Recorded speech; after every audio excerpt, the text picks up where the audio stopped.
Hello viewers, আসসালামু আলাইকুম।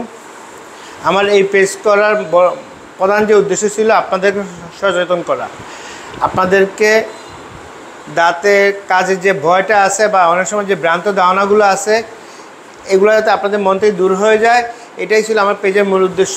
আলহামদুলিল্লাহ, অসংখ্য রিভিউ এবং কমেন্টের মাধ্যমে জানতে পারলাম যে আপনারা এই পেজের মাধ্যমে অনেক উপকৃত হয়ে দেওয়া, যে দাঁত ফেলার পরে অনেকে সেলাই করতে চায় না। সেলাই করলে মনে করে এটা অনেক কষ্টের কাজ, ব্যথার কাজ, বা সেলাই করলে কী না কী হবে। তো সেলাই করার পর যে উপকারিতা পাওয়া যায় এটা এখন আবার আপনাদের কাছে তুলে ধরা।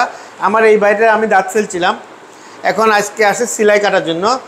আমি সেলাই কাটছিও। আপনারা রুগীকে যখন জিজ্ঞেস করেন আপনি ভালো আছেন তো বা ব্যথা আছে, রুগী বলে না আলহামদুলিল্লাহ আমি ভালো আছে। তো সমস্যা তো নাই, কোনো সমস্যা নাই। হ্যাঁ, ব্যথাও নাই, ব্যথাও নাই। তো এখন আমি দেখাই আপনাকে একটা ভিডিও। আসেন,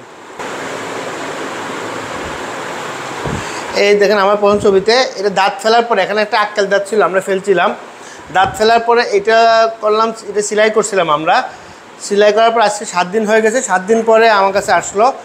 এই দেখেন সেলাই করার পরে যে সুবিধাটা ছিল, মাড়িটা এরকম গ্যাপ থাকে, হোক ওই গ্যাপটা সেলাই করার পর আমরা টান দিয়ে নিয়ে আসি, তো ভিতরে কোনো খাবার ঢুকার চান্স থাকে না। খাবার যদি না ঢুকে তাহলে এটা তাড়াতাড়ি শুকিয়ে যাবে। এবং সেলাইয়ের আশেপাশে যদি এই ঠিকমতো পরিষ্কার রাখতে পারে তাহলে এটা 7 দিন পরে দেখেন কী অবস্থা হয়েছে, সুন্দরভাবে মাড়িটা শুকিয়ে গেছে। সামান্য একটু গ্যাপ আছে, এটা ইনশাল্লাহ কুলি করতে হতে চলে যাবে। কিন্তু আমি যদি এই সেলাইটা না করতাম তাহলে প্রথমে এরকম একটা গ্যাপ থাকতো, এটার ভিতরে খাদ্যকরণ ঢুকতে ঢুকতে ভিতরে ইনফেকশন হয়ে যেত।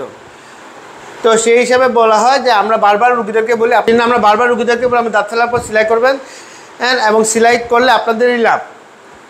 তো ভয়কে দূর করুন ইনশাল্লাহ, তাহলে দেখবেন আপনাদের দাঁতের কাজ আসলে কোনো ভয়ের কাজ না। এবং আমার এখানে নয়, বাংলাদেশের যেখানে আপনারা দাঁত ফেলেন চেষ্টা করবেন দাঁত ফেলার পর সেলাইটা করার জন্য, তাহলে আপনারই উপকার হবে। ভালো থাকবেন, সুস্থ থাকবেন। আসসালামু আলাইকুম।